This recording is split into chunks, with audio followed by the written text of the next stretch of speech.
Confidentiality, it is everyone's responsibility, presented by Aaron Gray.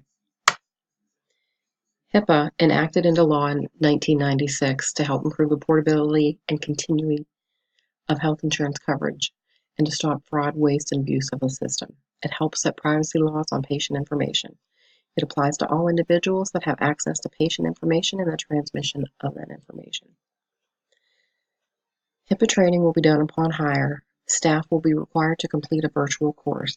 The pass rate must be of 100%, where staff will not be permitted to start their new employment.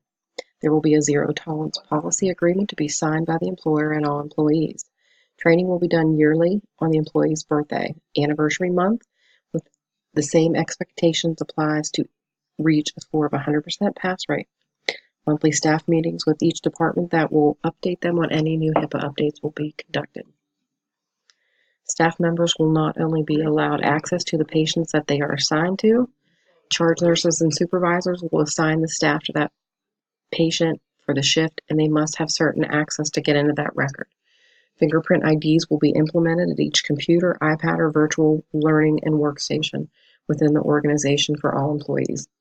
For an example, a dietary staff member can only access the patient's name, allergies to food, and what hospital ordered diet they are on. They will not be allowed any access in any other system that they have, and they will also have to use the fingerprint ID as well.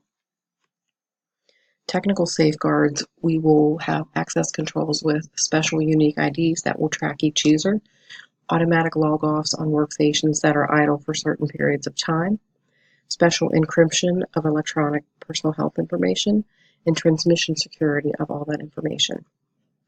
Physical safeguards, you will establish policies and procedures to restore lost data, maintenance records of all digital equipment used that can transmit patient information, workstation security and uses to be completed annually by all staff.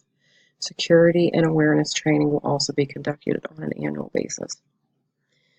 If staff members believe that some kind of HIPAA has been violated, we are encouraging them to report that without fear of any kind of reprimand. Sometimes staff members do not report things that they hear or think have been a violation in fear that they will be reprimanded for reporting. Names will be kept private until an investigation will be completed to find out if there was a breach in information. Thank you.